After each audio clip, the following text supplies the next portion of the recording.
السلام عليكم ورحمة الله وبركاته. بسم الله الرحمن الرحيم. الحمد لله رب العالمين والعاقبة للمتقين والصلاة والسلام على أشرف الأنبياء والمرسلين نبينا وحبيبنا وإمامنا وقدوتنا وقرة أعيننا وقائدنا محمد وعلى آله وصحبه أجمعين. سبحانك لا علم لنا إلا ما علمتنا إنك أنت العليم الحكيم. رب اشرح لي صدري ويسر لي أمري واحلل عقدة من لساني يفقهوا قولي. رب زدني علما رب زدني علما رب زدني علما. اللهم إنا نسألك علما نافعا ورزقا طيبا وعملا متقبلا آمين يا رب العالمين. وبعد، عن أبي هريرة رضي الله عنه أن النبي صلى الله عليه وسلم قال. سیدنا ابو ہریرہ رضی اللہ تعالی عنہ سے روایت ہے کہ بے شک نبی مکرم صلی اللہ علیہ وآلہ وسلم نے ارشاد فرمایا: من نسی وهو صائم فأكل أو شرب فليتم صومه فإنما أطعمه الله وسقاه. من نسی، جس شخص نے بھول کر، وهو صائم، روزے کی حالت میں، فأكل أو شرب، کچھ کھا لیا یا پی لیا. من نسیہ، جو کوئی بھول جائے، وہو صائم، اور وہ روزے سے ہو، فأکل، پس کچھ کھا لے، او شرب، یا پی لے، فلیتم صومہ، پس چاہیے کہ وہ مکمل کرے روزہ اپنا. فإنما أطعمه الله وسقاه، پس بے شک کھلایا ہے اسے اللہ نے اور پلایا ہے اسے اللہ نے. شریعت کے احکامات انسانی فطرت کے مطابق نازل کیے گئے ہیں. کسی کو اس کی طاقت سے بڑھ کر تکلیف نہیں دی جاتی. تو یہاں پر ایک بڑا ہی اہم مسئلہ پیارے پیغمبر علیہ الصلاۃ والسلام نے بیان کیا ہے کہ من نسی وهو صائم فأكل أو شرب فليتم صومه فإنما أطعمه الله وسقاه. کوئی روزے دار دن کے وقت بھول کر کچھ کھا پی لے تو اس سے روزہ نہیں ٹوٹتا، کیونکہ اس نے یہ عمل جان بوجھ کر نہیں کیا. بھول کر کھانے پینے کا روزے پر کوئی اثر نہیں پڑے گا، بلکہ فرمایا کہ فإنما أطعمه الله وسقاه، اللہ نے اسے کھلایا ہے اور اللہ نے اسے پلایا ہے. اور ایک روایت میں جو کہ مستدرک حاکم میں موجود ہے، اس کے الفاظ یہ ہے: من افطر فی رمضان ناسیا فلا قضاء علیہ ولا کفارۃ.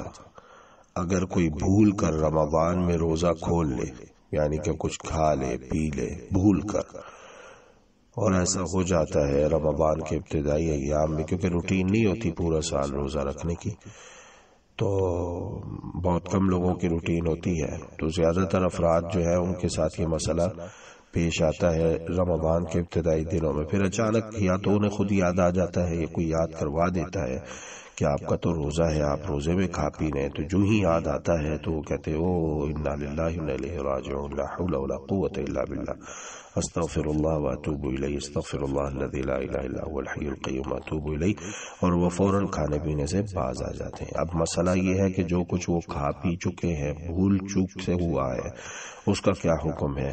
تو محمد الرسول اللہ صلی اللہ علیہ وسلم نے فرمایا: من افطر فی رمضان ناسیا فلا قضاء علیہ ولا کفارہ. اس پر نہ کوئی قضا ہے نہ کفارہ ہے. اور ایک روایت میں جو کہ جامع ترمذی کی ہے، یہ الفاظ: فإنما هو رزق رزقه اللہ، بے شک یہ رزق ہے جو اللہ ذوالجلال والاکرام نے اسے عطا فرمایا ہے. اور صحیح بخاری کی روایت کے جو الفاظ ہیں وہ آپ نے ابھی پڑھے: فإنما أطعمه الله وسقاه، اللہ عز وجل نے اس کو کھلایا اور پلایا ہے. تو اس سے یہ بات معلوم ہو گئی کہ جان بوجھ کر اگر کوئی کھائے گا یا پیے گا روزے کی حالت میں تو اس سے روزہ ٹوٹ جائے گا، لیکن اگر بھول چوک سے ہو تو پھر روزے پر کوئی اثر مرتب نہیں ہوتا. تو خوب اچھی طرح سمجھ لیجیے. اسی طرح جو قے ہے، وومٹنگ ہے، اس کا بھی معاملہ ہے.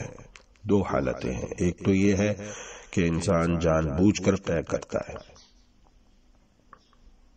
اس سے روزہ ٹوٹ جائے گا. دوسری حالت ہے کہ اچانک طبیعت خراب ہو جاتی ہے، متلی ہوتی ہے، دل خراب ہوتا ہے، خود بخود قے آ جاتی ہے، تو اس سے روزہ نہیں ٹوٹے گا. دونوں میں فرق کریں گے. ابو داود کی روایت ہے، سیدنا ابو ہریرہ رضی اللہ عنہ اس کے راوی ہیں کہ محمد الرسول اللہ صلی اللہ علیہ وآلہ وسلم نے ارشاد فرمایا، من ذرعه قیء وهو صائم فلیس علیہ قضاء وإن استقاء فلیقضی. جس کو خود قے آ گئی اس کا روزہ برقرار ہے، اس پر قضا نہیں ہے، کیونکہ یہ غیر اختیاری فعل ہے، اس کے اختیار سے باہر ہے بات. ٹھیک ہے، اس کے اختیار سے بات باہر ہے، اس کے اختیار میں نہیں ہے. البتہ جو اس کے اختیار میں ہے وہ دوسری صورت ہے، وہ ان استقاء، اور اگر اس نے جان بوجھ کر قے کی، فلیقضی، تو اس کو چاہیے کہ وہ قضا دے. تو یہ دوسری چیز ہے جس سے روزہ ٹوٹ جائے گا. اور تیسری چیز جو ہے وہ ہے جماع کرنے سے. بیوی سے ہم بستری کرے گا تو نہ صرف روزہ ٹوٹ جائے گا بلکہ اس کو اس کی قضا کے ساتھ ساتھ کفارہ بھی ادا کرنا پڑے گا. اور وہ کفارہ کیا ہے؟ اللہ اکبر. وہ کفارہ حدیث نمبر 180 میں موجود ہے. عن ابی ہریرہ رضی اللہ عنہ قال بينما نحن جلوس عند النبي صلى الله عليه وسلم إذ جاءه رجل فقال يا رسول الله صلى الله عليه وسلم هلكت فقال ما أهلكك أو ما لك. سیدنا ابو ہریرہ رضی اللہ تعالی عنہ روایت کرتے ہیں کہ ہم رسول اللہ صلی اللہ علیہ وسلم کے پاس بیٹھے ہوئے تھے. اچانک ایک شخص آیا اور اس نے آتے ہی کہا کہ یا رسول اللہ میں تو ہلاک ہو گیا، میں تو برباد ہو گیا. اللہ کے رسول صلی اللہ علیہ وآلہ وسلم نے اسے پوچھا کہ کس چیز نے تجھے ہلاک کر دیا، کیا ہوا ہے تم؟ قال وقعت على امرأتي وانا صائم. اس نے کہا کہ میں نے روزے کی حالت میں اپنی بیوی سے ہم بستری کر لی ہے.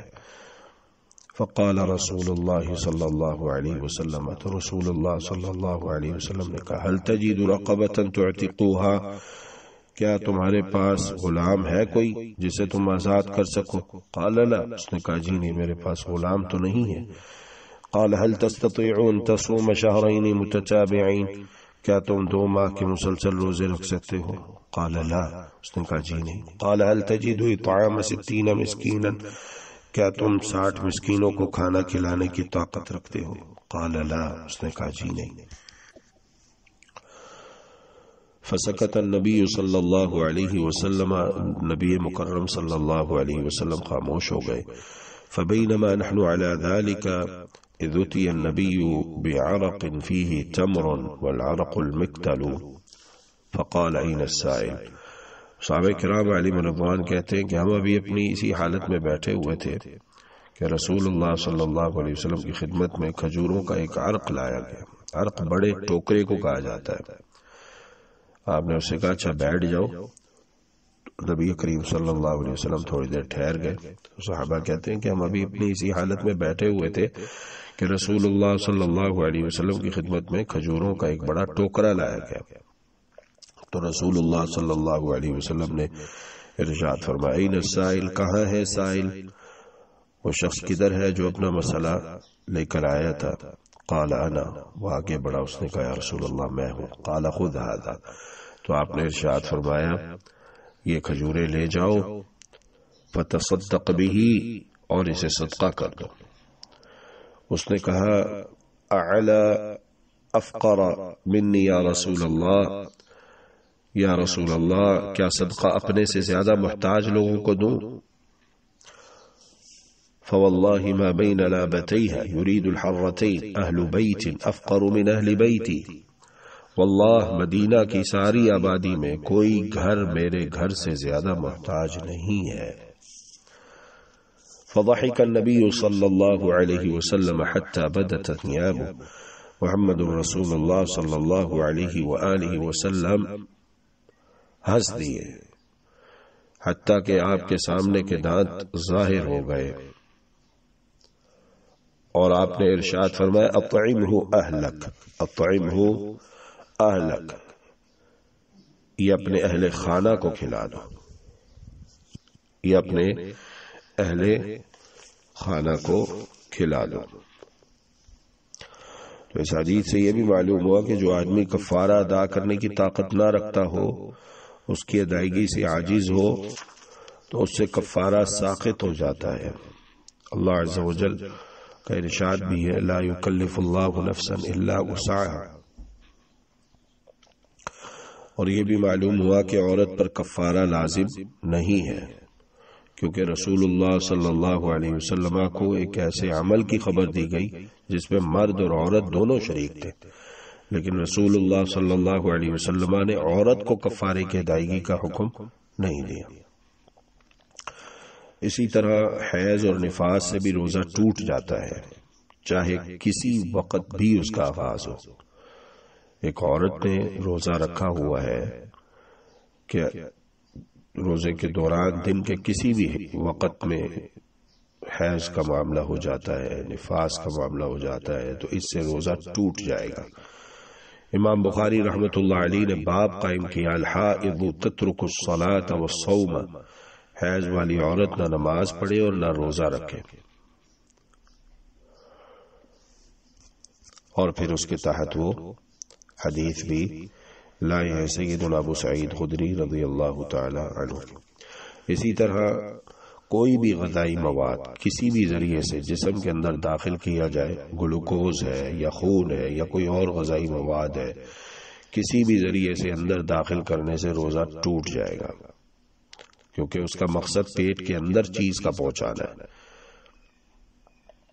اور یہ مفطر صوم ہے۔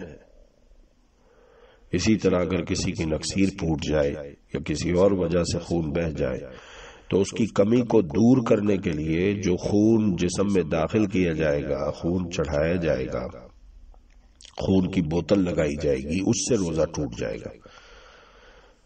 گویا کہ جسم سے خون کا نکلنا مفطر صوم نہیں ہے، البتہ خون چڑھانا مفسد صوم ہے۔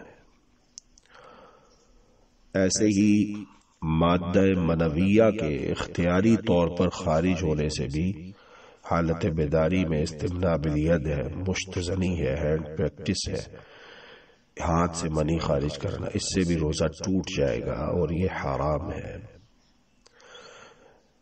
سیدنا ابو ہریرہ رضی اللہ تعالی عنہ سے روایت ہے کہ رسول اللہ صلی اللہ علیہ وآلہ وسلم نے ارشاد فرمایا، اللہ سبحانہ و تعالی ارشاد فرماتا ہے الصوم لی وانا اجزی به یدع طعامه وشرابه وشہوته من اجلی، بلا شبہ روزہ میرے لیے ہے اور میں ہی اس کا بدلہ دوں گا۔ روزے دار اپنی شہوت، اپنا طعام، اپنا مشروب میری رضا کے لیے چھوڑتا ہے، رواہ مسلم۔ تو چونکہ اس نے شہوت کو ترک نہیں کیا لہذا اس کا روزہ باطل ہے اور اس پر قضا لازم ہے۔ پھر آپ غور کیجئے کہ بیوی سے تخلیہ ہم بستری جو کہ حلال کام ہے، جب اس سے روزہ ٹوٹ جاتا ہے تو مشتزنی جو کہ حرام ہے، قضاء شہوت کا حرام ذریعہ ہے، اس سے روزہ کیوں کر باطل نہیں ہوگا، ہو جاتا ہے باطل اس سے بھی۔ تو عام حالات میں بھی یہ حرام ہے، صبر کرنا چاہیے اور روزے رکھنے چاہیے۔ پیر جمعرات کی یا زیادہ مسئلہ ہو تو وضو کر کے 2 نفل پڑھ کے اللہ سے دعا مانگنی چاہیے، اور خاص طور پر آج کے اس پرفتن دور میں، اور اپنے نگاہوں کو پاک رکھنا چاہیے، اپنے ذہن کو، اپنے خیالات کو پاک رکھنا چاہیے۔ جب یہ کام کریں گے اللہ سے مدد مانگیں گے، اللہ مدد کرے گا انشاءاللہ۔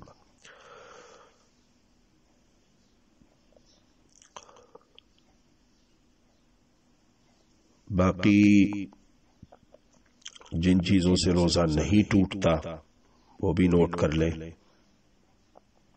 بچے کو دودھ پلانے سے روزہ نہیں ٹوٹتا، کیونکہ شریعت اسلامیہ نے اس عمل کو روزہ توڑنے والی اشیاء میں شمار نہیں کیا۔ نکسیر آنے سے، کیونکہ یہ بھی غیر اختیاری چیز ہے۔ ٹیسٹ وغیرہ کے لیے خون دینے سے، اس سے بھی روزہ نہیں ٹوٹتا۔ دانتوں سے خون نکل آتا ہے، خود بخود نکل آئے یا کسی انسان کے مارنے سے نکلے۔ اسی طرح آنکھوں یا کانوں میں قطرے ڈالنے سے روزہ نہیں ٹوٹتا۔ ایسے ہی کچھ لوگوں کو عادت ہوتی ہے انگوٹھا وغیرہ چوسنے کی، تو اس سے بھی روزہ نہیں ٹوٹتا۔ خوشبو لگانے سے، خوشبو سونگھنے سے روزہ نہیں ٹوٹتا۔ اسی طرح بلڈ پریشر کے باعث ہونے والی سانس کی تنگی کو دور کرنے کے لیے اگر کوئی منہ میں دوائی لیتا ہے، اسپرے کرتا ہے، انہیلر وغیرہ سانس کی بحالی کے لیے، تو اس سے بھی روزہ نہیں ٹوٹتا۔ واللہ تعالی ولی التوفیق والہادی الی سواء السبیل۔ اللہ سبحانہ وتعالی ہم سب کو رمضان کا مہینہ خیر و عافیت کے ساتھ نصیب فرمائے اور اس میں صیام و قیام کی توفیق عطا فرمائے، نیک اعمال زیادہ سے زیادہ بجا لانے کی توفیق عطا فرمائے۔ وآخر دعوانا الحمدللہ رب العالمین، وصلی اللہ وسلم علی نبینا وحبیبنا محمد۔ اللهم إنك عفو تحب العفو فاعف عنا، اللهم إنك عفو تحب العفو فاعف عنا، إلهنا فاعف عنا، فاعف عنا يا كريم.